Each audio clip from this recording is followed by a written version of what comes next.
Oke, hari ini kita bakal ngebongkar sebuah cerita ekonomi yang kompleks yang ternyata menghubungkan dua negara besar di Asia, Jepang dan Indonesia.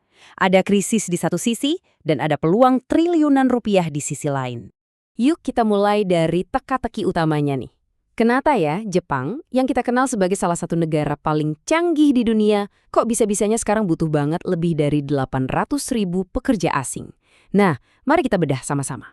Oke, biar kita semua paham alur ceritanya, ini dia peta jalan kita.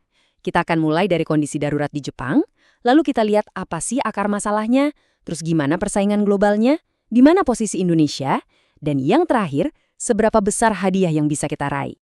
Sip, kita masuk ke bagian pertama. Mari kita lihat dulu, seberapa gawat sih sebenarnya masalah kekurangan pekerja yang lagi dihadapi Jepang ini? Jadi gini, angkanya itu nggak main-main. Pemerintah Jepang sendiri mengakui kalau mereka butuh lebih dari 800.000 pekerja asing baru sampai tahun 2029.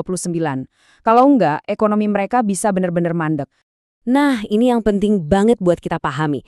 Ini bukan sekedar angka di atas kertas loh. Ini itu kondisi darurat ekonomi nasional. Industri-industri penting mereka, dari pertanian sampai panti jompo, bisa kolaps. Ini yang memaksa negara yang dari dulu dikenal tertutup, sekarang harus buka pintu lebar-lebar. Oke, sekarang kita gali lebih dalam. Apa sih biang keladinya? Ternyata, ini semua gara-gara bom waktu demografi yang punya 3 pemicu utama. Yang pertama lihat deh, angka kelahiran di Jepang itu anjlok ke rekor terendah sepanjang sejarah. Di sisi lain, angka kematian jauh lebih tinggi. Artinya apa? Ya, secara alami populasi mereka menyusut terus setiap tahun. Pemicu kedua, populasi lansianya justru meledak. Bayangin, hampir sepertiga penduduk Jepang itu usianya di atas 65 tahun. Ini jelas jadi beban yang berat banget buat sistem jaminan sosial dan layanan kesehatan mereka. Nah, coba kita sambungin ya. Ketika jumlah bayi makin sedikit, tapi lansia makin banyak dan panjang umur, hasilnya yaitu tadi kekurangan tenaga kerja di usia produktif, yaitu antara 15 sampai 64 tahun, padahal mereka inilah mesin penggerak ekonomi sebuah negara. Krisis di Jepang ini ternyata malah jadi peluang emas buat negara lain. Makanya, sekarang ini lagi ada semacam perlombaan global untuk jadi pemasok tenaga kerja yang paling dibutuhkan Jepang. Nah, di sini nih ceritanya jadi menarik. Kalau kita lihat datanya, banyak negara yang ikut lomba ini. Tapi Vietnam, wow, mereka memimpin jauh di depan. Tiongkok dan Filipina menyusul.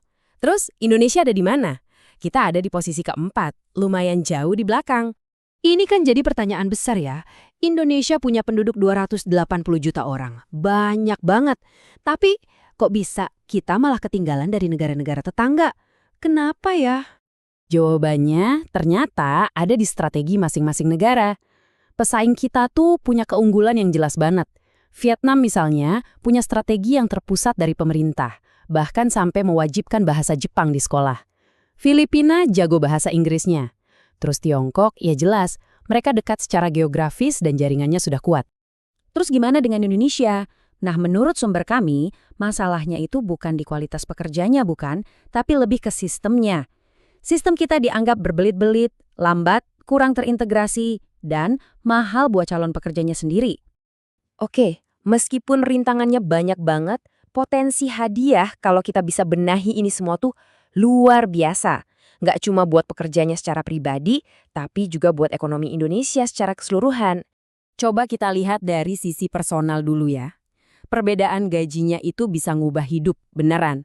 Seorang pekerja di Jepang, untuk pekerjaan yang sama, bisa dapat gaji sampai 10 kali lipat lebih gede dibanding di Indonesia. 10 kali lipat? Sekarang kita lihat angka besarnya.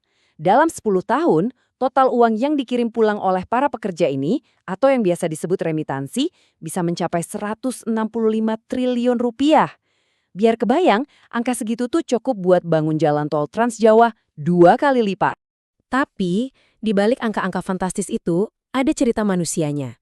Ada pengorbanan yang luar biasa.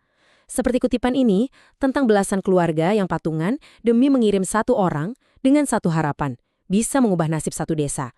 Ini menunjukkan betapa besar pertaruhannya. Jadi, solusinya gimana dong? Sumber kami menyarankan ada 3 langkah penting. Pertama, pemerintah harus turun tangan kasih pelatihan bahasa dan skill yang bersubsidi. Kedua, Bikin sistemnya transparan dan digital, biar nggak ada lagi calo dan biaya aneh-aneh. Dan ketiga, yang paling penting, beri perlindungan hukum yang kuat. Anggap pekerja kita di luar negeri itu aset negara. Semua ini akhirnya membawa kita ke satu pertanyaan mendasar. Sebagai sebuah bangsa, mana yang lebih penting untuk kita bangun? Infrastruktur fisik dari beton atau infrastruktur manusia yang siap bersaing di panggung dunia? Sebuah pertanyaan untuk kita renungkan bersama. Terima kasih sudah menyimak.